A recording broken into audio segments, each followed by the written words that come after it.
good afternoon, good morning, good evening. Happy Christmas Eve, happy Festivus from yesterday. If you don't celebrate Christmas, celebrate Festivus. It is Saturday, December 24th, and you know what that means. It is time, once again, my friends, for the High Risk Wrestling Podcast, and I am Full Metal Mayhem. It's your host, Jeremy Pierce. Welcome one and all.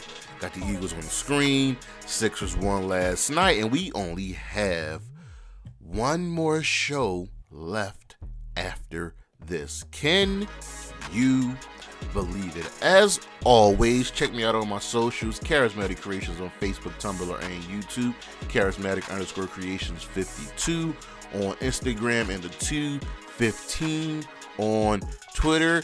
Go to the page, the YouTube page, and check out, well, first different video. It is the 10 most anticipated opponents for Sasha Banks, Mercedes Varnado, if you will please. Check that list out. I'm pretty proud of us. The first one, we're going to get, more things going to the channel besides just the High Risk Wrestling Podcast and what just happened. I told you we got some things in the works, but last show, we looked at the top stories of 2022, and today we are looking at the top matches of the year from AEW, New Japan, Impact, WWE, even some ones on the indies. But for now, you know what's next, so just go on and hit my music.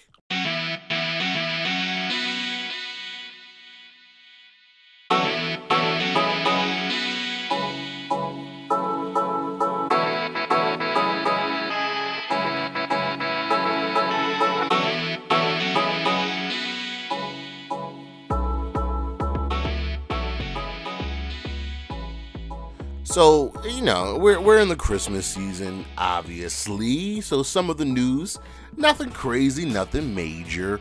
Raw, their ratings this week saw a little bit of a climb. They did 1.7 million viewers with a 0.43 in the 18 to 49 demo. That is up from the previous week of 1.4 million. Up in the demo as well, 0.37. So it's not bad. It's a solid show. You expect ratings to be kind of low, kind of stagnant during the Christmas season. NXT talent are happy about the buzz over their main event appearances. Yes, I said I would not cover NXT anymore, at least for the time being, but just getting them on the main roster, getting them accustomed in front of larger crowds is always great. And most of the time they lose, but it's the kind of the middle, lower end of NXT talent. You're not going to put Mello on main event. You're not going to put Grayson Waller or Braun Breaker on main event, even though I think Grayson Waller was on an episode of main event. Sasha Banks, Mercedes Varnado, whatever she's going to go by, she is in Japan. Wrestle Kingdom 17 coming up. My body is ready. It's going to be spectacular. It's going to be spectacular. The identity of one of Keith Lee's mystery attackers has been revealed. He is 30-year-old. What is this man's name? Graydon Goatsman. Whatever. I don't have high hopes from him, even though he's been training for a minute. It's weird. The look, and being just there with Parker Bardot. Whatever. Tony Khan may be against pushing Miro for the time being, because what's coming out is just saying that he didn't want to lose Miro. He wanted Miro for a match at Full Gear. Miro didn't want to, and the reports are coming out, according to Meltzer, that Miro has not been on TV because he's refusing to lose matches, which Miro actually disputes by replying to Dave Meltzer what happened between January and June of this year. This is interesting, but for sure we need Miro back on our TV. Rich Swann has signed a contract extension with Impact Wrestling, multiple years. listen, the man's a former world champion in the company. He's doing good things. He and his wife, Su Young, listen, they're mainstays of Impact Wrestling. Chris Statlander has still not been cleared for an in-ring return. Remember, she tore her ACL and back in April? No. When did she tear? She did it. It was this year. It was August. Man, I hope she can get over this bug, kind of like Tegan Knox has. But I need Chris Statlander back on my TV. I so desperately miss her. AEW Dynamite this past week saw a small jump. They did 957,000 viewers. That is up from the 950,000 from last week. They did a .30 and 18:49 demo. That's down from the .33 from last week. Keith Lee and Swerve both declined returns to the WWE.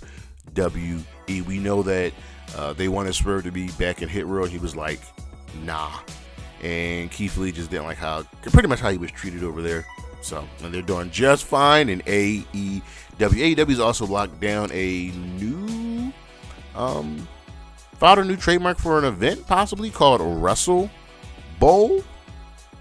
Keep your ears to the ground on that one. And during last night's Rampage, we got a brand new promo for the new look of Dynamite. Go and check it out. I am excited. I'm hoping we get like a new stage. I'm hoping just new presentation, not to the extent of WWE, but I'm excited. I am very much excited to see what's going to happen. It's going to be on the first Dynamite of the year, which is January 4th.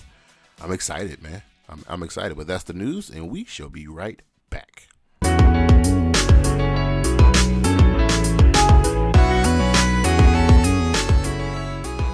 All right, so, this wasn't a very exciting week, but it wasn't a boring week either. We did have some movement on some storylines. So Monday Night Raw, we had a fair show as we go into our Christmas break.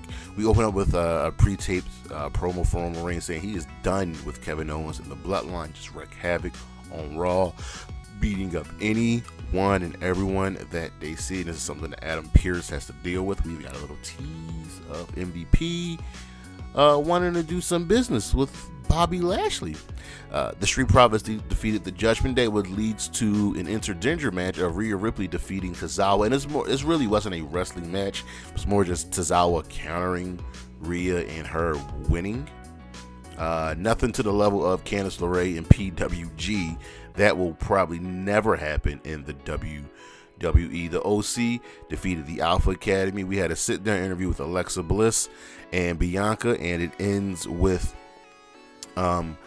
Alexa smashing a vase over Bianca's head. The Miz wins the winner-take-all ladder match against Dexter Lumis after a returning Bronson Reed helps The Miz win. So, thought it would go differently. I was clearly wrong. Sami Zayn defeated AJ Styles. Seth Rollins and Austin Theory had some words before the Bloodline showed up, and Theory and Seth were going to team up until Theory just bolts it, so KO comes out to help. Bayley defeated Becky Lynch, and it was an okay match. It's better than other matches. Becky and Bayley, but it could have been much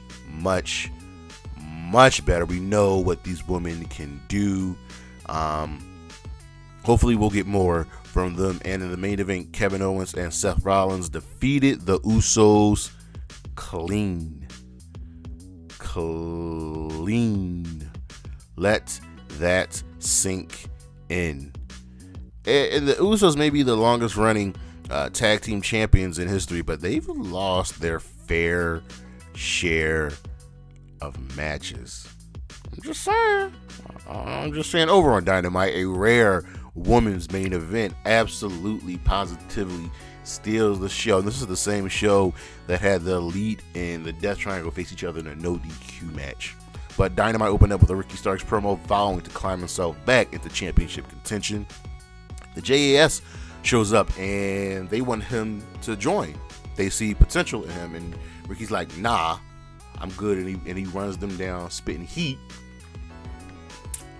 and the JS try to attack Ricky until Action Andretti comes out to make the save. Later in the evening, Jericho fireballs Action Andretti because he's been on fire. The Elite gain a win over the Death Triangle in their no DQ match, so the score is now 3-2 in the best of 7 series, but the Elite still get beaten down after the match. MJF says he will end Bryan Danielson, whereas Bryan Danielson says he'll do the same to MJF.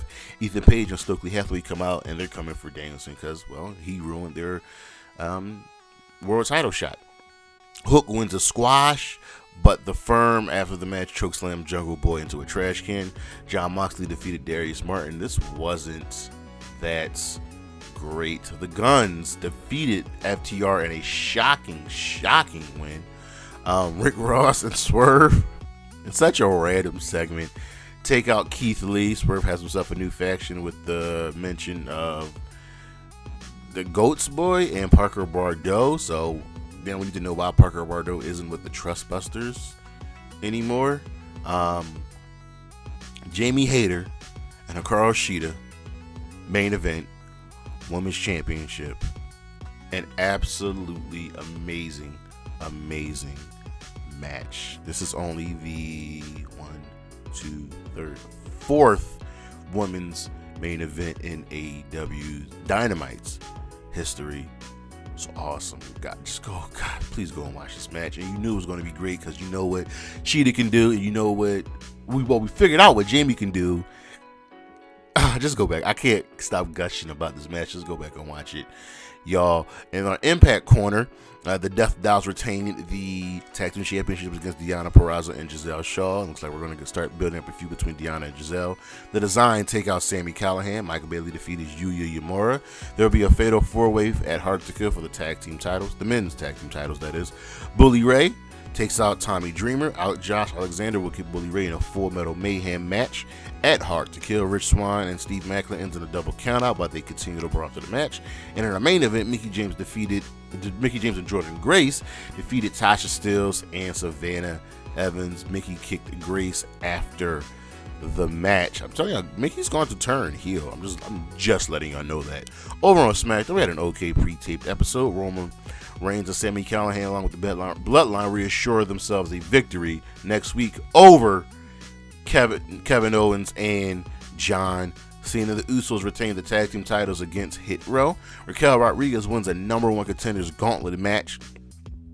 It went like this. Xia Li defeated Emma. Xia Li defeated Tegan Nox. Then Raquel defeated Xia, Liv, Sonya Deville, and lastly defeating Shayna Baszler. The last opponent was supposed to be Sonya, but then Ronda was like, no, you're just going to face Shayna. And Shayna still lost. Bray wants an apology from LA Knight, proving, because he's like, yo, clearly you can see that I'm not Uncle Howdy. And then he attacked the cameraman, putting him in the mandible claw. Rey Mysterio beat Angel Garza in such a random match. And then we're starting up a nonsensical feud between Karrion Kross and Scarlett against Riddick Moss and Emma. This is just dumb. What happened to Kross coming after Ray? And in the main event, Ricochet and Braun Strowman defeated Imperium in a Miracle on 34th Street fight with an appearance by the New Day, who are in some gift boxes dressed up as nutcrackers, and well, they kicked them in the nuts. Imperium, that is. Over on Rampage, AR Fox and Top Flight won a $300,000 battle royal. Malachi Black, the House of Black, says that Ortiz should probably be questioning his allegiance to Eddie Kingston. Sammy Guevara tries to get Daniel Garcia's head in the game. Jade Cargo squash Verda Vixen. In the main event, Jeff Jarrett and Jay Lethal defeated Billy Gunn and Anthony Bowens. We only really have 2 matches of the week from Dynamite, obviously. Actually, you know what? I'll take that back. We have 3 matches of the week. Obviously, I'd be remiss not to include the no DQ match between the Elite and the Death Triangle, but the real star of the show, the real match of the show, was the Women's Championship match between Jamie Hayter and Hikaru Shida. Guys, go and watch this match. Do yourself a favor, go and watch this match from Impact, Mike Bailey versus Yuya Uemura. Another solid match. Looks like we're going to try to capitalize on Mike Bailey in his match against Josh Alexander. And our stars of the week, I have to give it to Jamie Hayter and Hikaru Shida. They have earned this. It has been well deserved. Once again, please, ladies and germs, go check out that match. We'll be right back.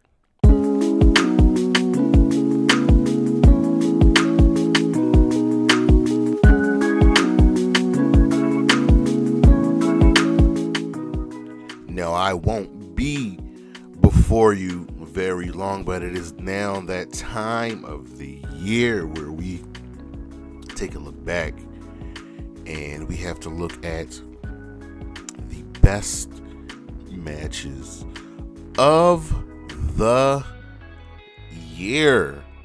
So we're going to be looking at Ring of Honor, New Japan Pro Wrestling, AEW, and the WWE. Now. I'm letting you know right now. New Japan and AEW probably have more match of the year candidates than the WWE. That's okay. It's fine, but we'll dive into it, and I'll even bring up some hidden gems for you all. So let's just go with Ring of Honor and listen.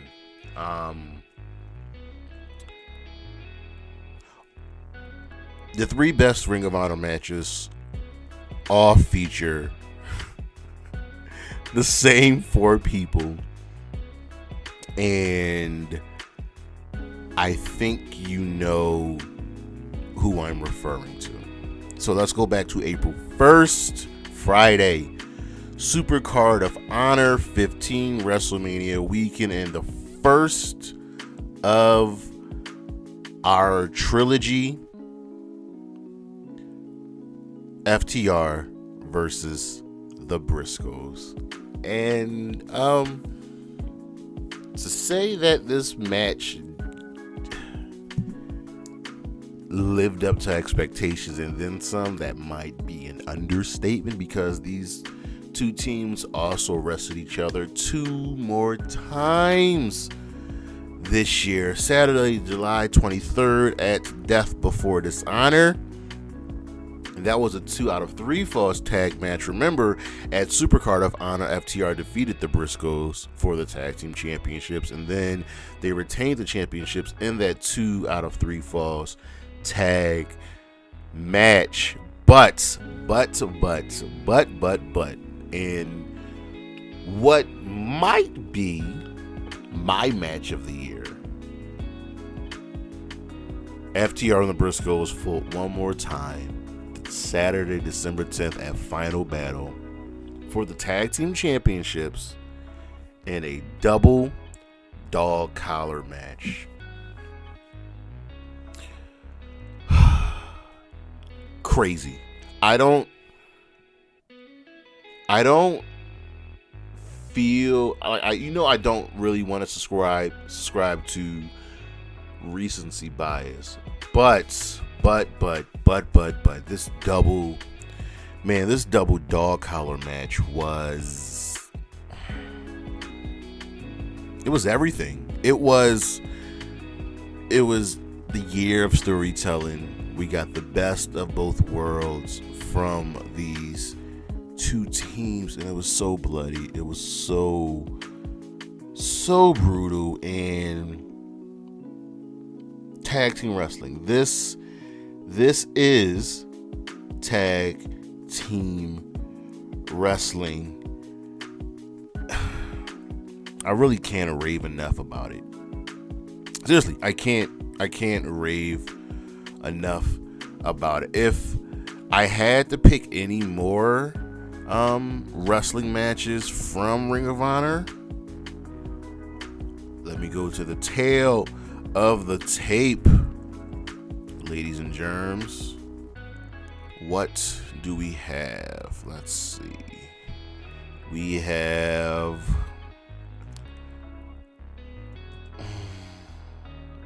Okay, Supercard of Honor 15. I remember this one. Jonathan Gresham versus Bandito. Gresham is such a unique and tremendous talent in this game, and it's really good. He's just like really, really good. And Bandito, you guys got to see what he's capable of. He's a really, really solid individual. Is there any more? Not really, but I think there will be a lot more for Ring of Honor once 2023 rolls around. How about we move on to Impact Wrestling? And listen, a lot of these matches, they involve Josh Alexander. They just do. I mean, when people put out these lists early, Josh Alexander had a match of the year candidate 2 weeks ago. 2 weeks ago. So we've got from Bound for Glory of this year, Josh Alexander versus Eddie Edwards. This was kind of the culmination, one of the culminations for the Honor No More storyline. We've got from a random Impact taping, Chris Sabin versus Frankie Kazarian. Guys, wow, just wow. Like, you don't think these 20 plus year veterans could still have it in them, but they still had it in them. From Against All Odds, Mike Bailey versus Trey Miguel. Another solid match. Josh Alexander versus Ishii. The stone, just the walking stone that is Ishii. And I would be remiss to not mention Josh Alexander versus Speedball Mike Bailey in that 1 hour classic they just decided to have on an episode of Impact. Mike Bailey's in a couple matches this year as well, so don't sleep on Mike Bailey. But Impact, like I told you guys, they're the little engine that could and that keeps on going. Moving over to New Japan now, it's tough because New Japan just puts on great matches. They just do. So off the rip, 2 of the best matches of the year feature Okada and Will Ospreay. Okada versus Will Ospreay. Just like, if you watch wrestling, if you know wrestling, I don't need to try to sell you on Okada and Will Ospreay, because these 2 dudes are some of the best in the game. And how about the finals for the inaugural New Japan Pro Wrestling Women's Championship? Kairi versus Mayu Iwatani. Now, if you go back and watch the Sasha Banks Mercedes Varnado video I put up, you would know that Kairi and Mayu are 2 of the best wrestlers on the planet. Period.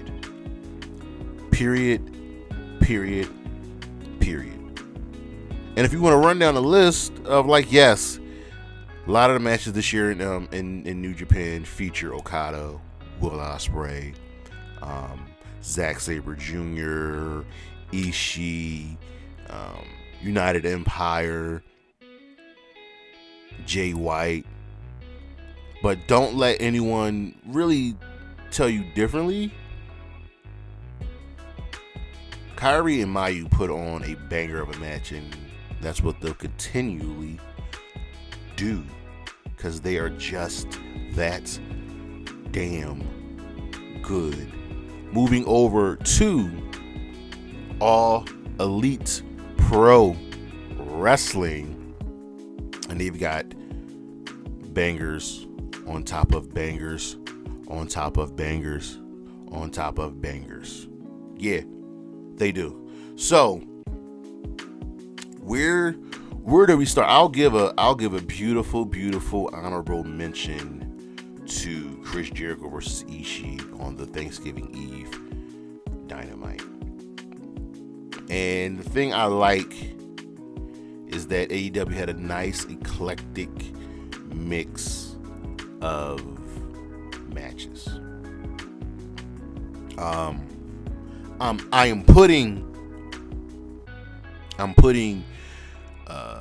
before I had this list already made, but I have to put Shida and Jamie Hayter on this list. I have to, like, just what these two women did this past week, just awesome, man. It's just like,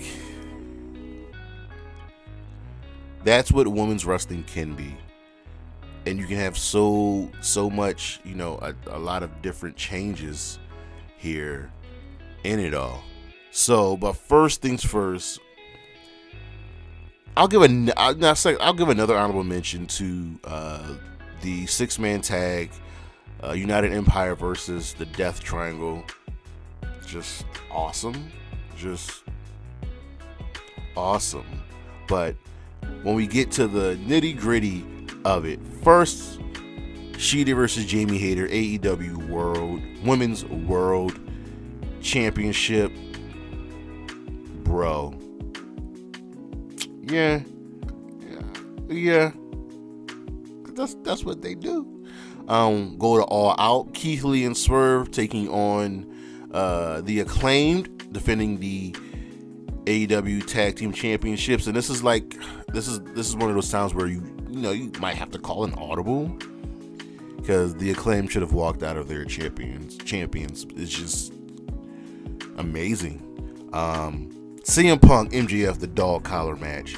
Jon Moxley, Wheeler Yuta on Rampage. This was Yuta's initiation into the Black Bull Combat Club, and boy, oh boy, was it an initiation. One of my favorite matches of the year from Forbidden Door. Will Ospreay versus Orange Cassidy with the New Japan United States Heavyweight Championship on the line. Battle of the Belts taping with the Ring of Honor World Championship on the line. Claudio Castagnoli, Konosuke Takeshita. Guys, just Takeshita has a lot of really good matches this year, but they're also against really, really good opponents. Mox, Claudio, Danielson, Eddie Kingston. And I'm not saying it to downplay Takeshita. He's probably Rookie of the Year, and I want him to be a mainstay in professional wrestling. Another 6-man tag match, the United Empire. It's part of that same 6-man tourney. United Empire versus the Elite. From Rampage, the Young Bucks versus the Lucha Brothers. Beach Break, Sammy Guevara versus Cody Rhodes in the ladder match. So like I said, AEW, they're going to have more matches than WWE. But I'm going to give you some solid matches from the But as you can see, AEW puts on bangers, and at the very least, we're going to get something from each division. Oh, one more. From Dynamite Fighter Fest, Keith Lee and Swerve defeating the Young Bucks and Powerhouse Hobbs and Ricky Starks in a 3-way match for the Tag Team Championships. Everybody here just was on a roll in that match. So, again, I think this is kind of normal. This is normal for us when it comes to AEW, that they're going to give us these kind of bangers. And moving over to the WWE, so let's just get the obvious out of the way. WWE's match of the year is Sheamus versus Gunther at Clash of the Castle. Don't let anybody tell you differently. The only match that could probably come close to it is Cody versus Seth in Hell in a Cell. But Gunther, Sheamus is a classic.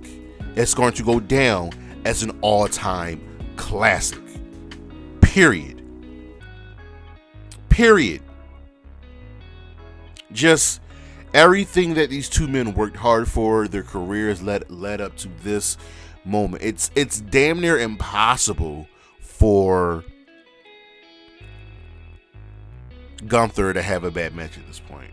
But he's doing amazing things, elevating the Intercontinental Championship from Gunther and Sheamus to another banger of a match, the Hell in a Cell match between Cody and Seth.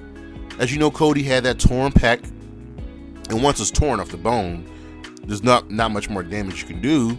And even though Seth lost all 3 matches, man, if he wasn't the perfect dance partner for Cody, just man, these two just have magic. They know how to make magic. It's a beautiful thing. How about 2 matches from SmackDown? Gunther versus Ricochet for the Intercontinental Championship, and Ricochet versus Santos Escobar, the winner of the SmackDown World Cup. They too put on just amazing stuff.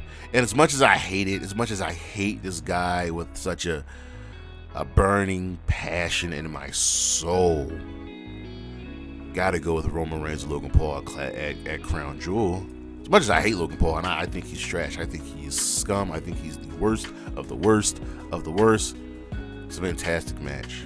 And I'll go with my 3rd match of the year candidate. Usos, Street Profits, Money in the Bank. Like, come on. I don't think any of us were expecting that match to be that good. And when we were done, we were like, well, damn, this was awesome. This was awesome. Just to run down a few more. Becky and Bianca, WrestleMania Night 1. Bianca and Bayley, last woman standing match at Crown Jewel. Seth and Matt Riddle at Clash at the Castle. Are there any more WWE matches I'm going to think of? Well, the good old-fashioned Donnybrook will always be near and dear to my heart. And the I Quit match, because those were both at Extreme Rules in Philly, and I was there. But those are some of the top matches. Now, are there some hidden gems? Well, in WWE we do have some hidden gems, because I remember a lot of these matches. January 3rd episode of Raw, Big E, Bobby Lashley, Kevin Owens, and Seth Rollins in a fatal 4-way. Edgy versus Ray on a random Raw. And before making her way out of the company, do y'all remember Charlotte versus Naomi with the SmackDown Women's Championship on the line on SmackDown? This was phenomenal. Like, you knew Naomi wasn't going to win, but still, it was believable. It was very, very, very believable. Random one-on-one match. Montez Ford versus Seth Rollins. And more recently, Johnny Gargano versus Chad Gable. So every year we're going to get something great, guys. We're going to get something beautiful, something to watch, something to love, something to enjoy. But it never stops. It never, ever, ever stops. But that's our show. Thank you for listening. I greatly, greatly appreciate it. Next week, next time, our year-end awards. I'm going to get the polls up on Twitter.